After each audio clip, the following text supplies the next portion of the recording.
कम 2 घंटे समय निकालता था और उसी में तैयारी किया।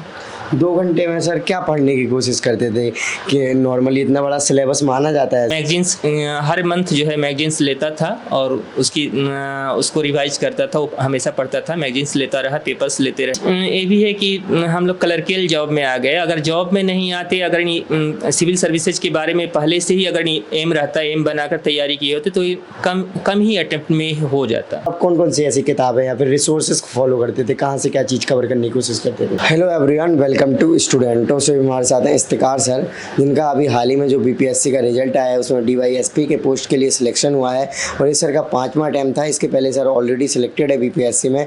तो सर की हम जर्नी जानेंगे कि सर की जर्नी कैसी रही, कैसे वो अपनी स्टडी करते थे। सर मैरिड भी हैं, मैरिड होने के बाद क्या चैलेंजेस आते हैं प्रिपरेशन के दौरान भी, और जॉब करते रहे सर। बीपीएससी में ही क्लर्क के पोस्ट पर थे, उसके साथ सर ने बीपीएससी एग्ज़ाम निकाला है जो कि उनकी ड्रीम जॉब थी और वो पाली उन्होंने। तो आज हम उनसे बात करेंगे। तो अभी तक आपने चैनल को सब्सक्राइब नहीं किया तो चैनल को सब्सक्राइब कर लीजिए, इस वीडियो को लाइक करें। आपके जो भी क्वेरीज होते हैं आप हमें इंस्टाग्राम और फेसबुक पर मैसेज कर सकते हैं।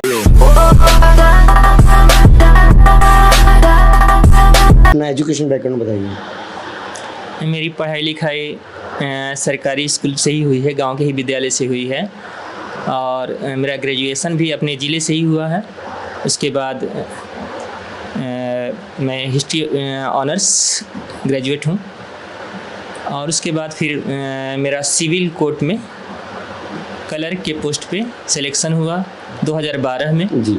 2012 से 2015 तक मैं वहाँ रहा। उसके बाद 2015 में मेरा सिलेक्शन बीपीएससी ऑफिस में ही एज असिस्टेंट के रूप में हुआ और मैं वहाँ 6 साल काम किया। उसके बाद 2021 में मेरा रिजल्ट जो है आरडीओ के पोस्ट पर हुआ, जिसकी अभी मेरी ट्रेनिंग हो रही है इसी दशरथ मांझी इंस्टीट्यूट में। और अभी रिजल्ट आया 66 बीपीएससी में, जिसमें मेरा सिलेक्शन जो है डीएसपी के पद पे हुआ है। मेरा रैंक 112 है जी। सर जैसा कि आपने बोला कि आपने क्लर्क लेवल की जॉब करी है, तो सर उस टाइम पे सोचा था कि आप इतने बड़े एग्ज़ाम की भी तैयारी करोगे? नहीं, तैयारी के बारे में वहाँ तो कुछ ऐसा नहीं सोचा था, लेकिन जब बीपीएससी में आया और मेरे 2-3 साथी जो है डीएसपी बने, एक मेरे विक्रम नाम करके थे, असिस्टेंट थे, वो सीटीओ बने, तब लगा कि नहीं, ये बीपीएससी सिविल सर्विसेज भी किया जा सकता है। तब मुझे ऐसा एहसास हुआ कि और मैंने मेहनत करना शुरू किया। ओके, सो जॉब देखो, क्लर्क लेवल की जॉब होती है, फिर जो भी आप करते रहे उसमें काफ़ी मेहनत करनी होती है, नॉर्मली काफ़ी टाइम देना होता है। तो सर कैसे स्टार्ट किया अपनी प्रिपरेशन को कि टाइम नहीं है, जॉब के बाद थकान, देन आपने बताया कि आपकी शादी भी हो गई हो तो घर परिवार को भी देखना? हाँ, ये तो था, चैलेंजिंग था। नहीं, शादी ही नहीं, बच्चे भी हो गए थे और उसको भी मैनेज करना और यानी घर के सामान लाना, ये सब चीज़ें तो करते ही थे। और साथ ही साथ मैं पढ़ाई के लिए समय निकालता था। जब यानी आता था और सब्जी उब्जी ला देना, घर के सारे काम करने के बाद मैं यानी कम से कम 2 घंटे समय निकालता था और उसी में तैयारी किया। 2 घंटे में सर क्या पढ़ने की कोशिश करते थे कि नॉर्मली इतना बड़ा सिलेबस माना जाता है सिविल सर्विसेज का, तो वो कैसे करते थे? इसमें कोई दो राय नहीं कि बीपीएससी और सिविल सर्विसेज के सिलेबस बहुत बड़े हैं और उसमें यानी कंटिन्यूसली मेहनत की ज़रूरत है और यही कारण है कि मतलब मैं समय नहीं दे पाता था। तो मेरा 5वां प्रयास में मैं यहाँ पहुँचा हूँ। अन्यथा अगर समय दिया जाता, 6 घंटे 7 घंटे जो भी अगर पढ़ने वाले हैं, फ्री बच्चे हैं जिनको अभी कहीं जॉब में नहीं है, तो अगर 6 घंटे 7 घंटे मेहनत करते हैं कंटिन्यूस, तो हम समझते हैं कि फर्स्ट अटेम्प्ट या सेकेंड अटेम्प्ट तक को निकाल लेंगे बीपीएससी। ऐसा कुछ नहीं है। राइट। सो कैसे पढ़ते थे आप सर? जैसे इतना बड़ा सिलेबस है तो पॉलिटी कैसे पढ़ते थे और क्या क्या रिसोर्सेज को फॉलो किया आपने? जैसे स्टार्टिंग के अटैम्प्ट्स में होगा कि आप बहुत ज़्यादा पढ़ते थे या फिर लास्ट अटैम्प्ट्स में कम हो गया वो पढ़ना, क्योंकि लगता होगा कि सब पढ़ लिया, अब रिवीजन करना है, इस तरीके से? नहीं, बीपीएससी में ऐसा नहीं कि पीछे खैर यानी बेसिक चीज़ें तो बेसिक चीज़ें हैं, बेसिक चीज़ तो रिवाइज होती ही रहती हैं, लेकिन करंट या आईआर जो है वो बदलता रहता है और बीपीएससी के क्वेश्चन में भी डाइवर्सिटीज़ है बहुत, यानी बदल के क्वेश्चन आते हैं। तो ऐसा नहीं कि एक चीज़ तैयार करें तो फिर दूसरे पर फोकस नहीं है। हमेशा विश्व जो यानी वर्ल्ड है उसके रिलेशंस एक दूसरे से बदलते रहते हैं, तो कवर अप करना पड़ता है।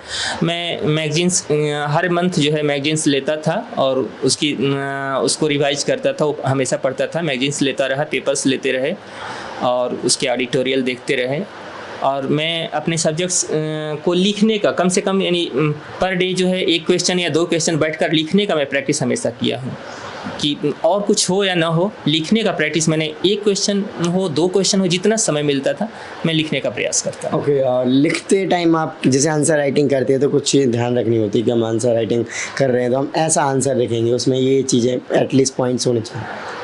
हाँ, आंसर राइटिंग टू द यानी क्वेश्चन में क्या डिमांड है उसके अनुसार ही लिखना बेहतर होता है। अगर उसके अनुसार आप नहीं लिख रहे हैं तो बीपीएससी बहुत चैलेंजिंग कोर्स हो जाता है। इतना आसान नहीं है कि आप कुछ भी लिख देंगे और उस पर नंबर मिल जाएंगे।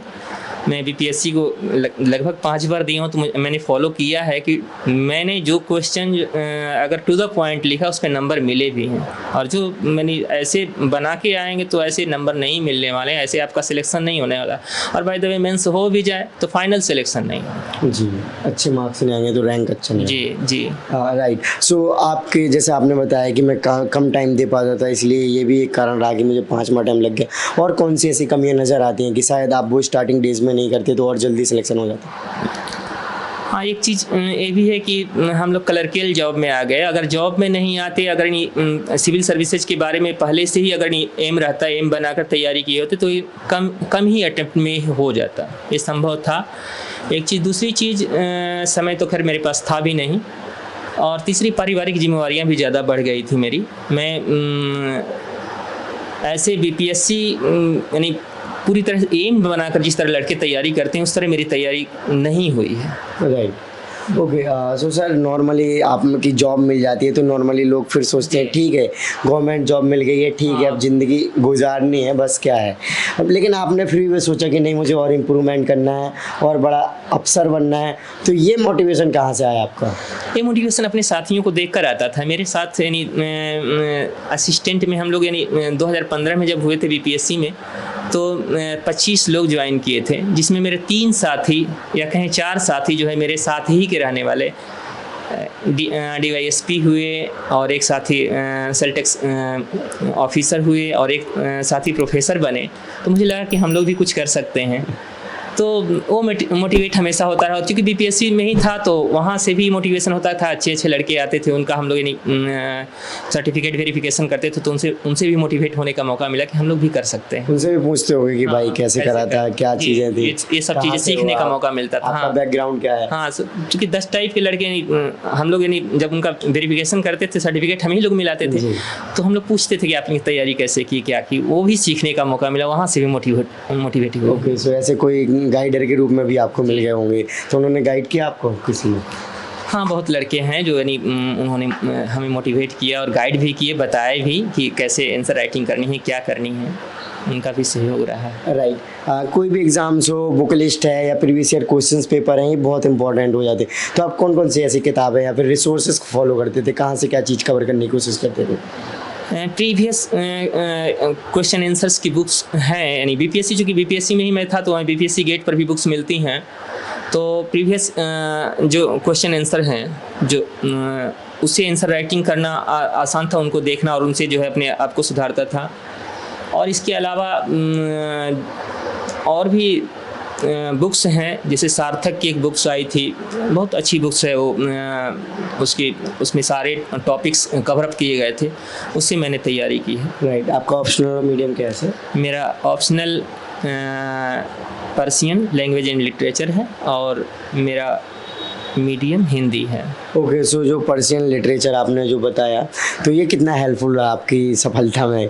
ये अलग से ही एक ऑप्शनल मेरे को समझ में आया, सुना। हाँ, पर्शियन ये फारसी जो होता है वही है, और इसने हेल्प किया है, इसमें कोई दो राय नहीं। मैं इससे पहले जो 2 प्रयास हुए थे मैंने LSW से दिए थे, और LSW से में मार्क्स अपेक्षाकृत कम आ रहे थे, तो मैंने अपना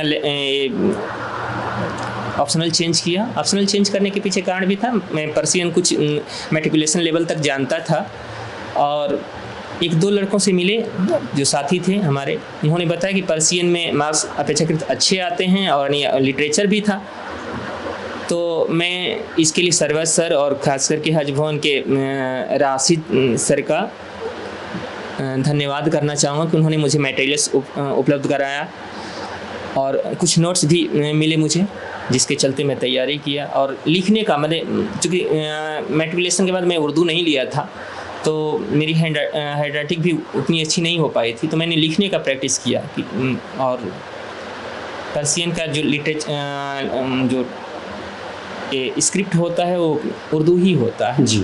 तो इसके चलते जो है। ओके, सो आपके जीवन में इतने सारे काम रहे, जॉब रहे, घर परिवार रहा, उसके बीच आपने तैयारी करी। सो जो नए एस्पिरेंट हैं जो तैयारी करना चाह रहे हैं बीपीएससी की, और आपने इतने बाद में सफलता पाई लेकिन एट दी एंड आपने पा ली इतनी कठिनाइयों के बावजूद, तो उनको आप क्या मैसेज देना चाहेंगे सर? उनको मैसेज देना चाहेंगे कि आप अपने लक्ष्य जो गोल है उस पर फोकस रहें, और बीपीएससी के लिए जो भी यानी आप सोच रहे हैं कि बीपीएससी मुझे करना है, तो उस पर कंटिन्यूसली मेहनत करें। माने ऐसा नहीं कि फर्स्ट टाइम में ही हो जाएगा, ऐसा कुछ नहीं है। बीपीएससी के कुछ अप्स एंड ऑल्स हैं, मैंने वो ऊपर नीचे होता रहा जो है, वो ऊपर नीचे होता रहता है। कभी यानी आप जब सोच रहे होंगे कि बहुत अच्छा मार्क्स आएगा, तब जो है अप डाउन कर जाते हैं। मैं इससे पहले 64वीं में मैं बहुत उम्मीद था, लेकिन उस समय मेरा ऑप्शनल जो सेकेंड पेपर है उसमें बहुत कम मार्क्स आ गए थे, जिससे मेरा सिलेक्शन नहीं हुआ था फाइनली। तो ये होता रहता है। Okay, thank you so much sir for your lovely message. So guys, देखा सर ने अपनी जर्नी को आपके साथ में डिटेल में शेयर किया। सो आई होप कि आपको इनकी जर्नी से कुछ सीखने को मिला होगा, कुछ इंस्पिरेशन मिला होगा। तभी तक आपने चैनल को सब्सक्राइब नहीं किया तो चैनल को सब्सक्राइब कर लीजिए, इस वीडियो को लाइक करें, एंड आपके जो भी क्वारीज होते हैं आप हमें इंस्टाग्राम और फेसबुक पर मैसेज कर सकते हैं। इन सभी के लिंक वीडियो के डिस्क्रिप्शन है। जय हिंद।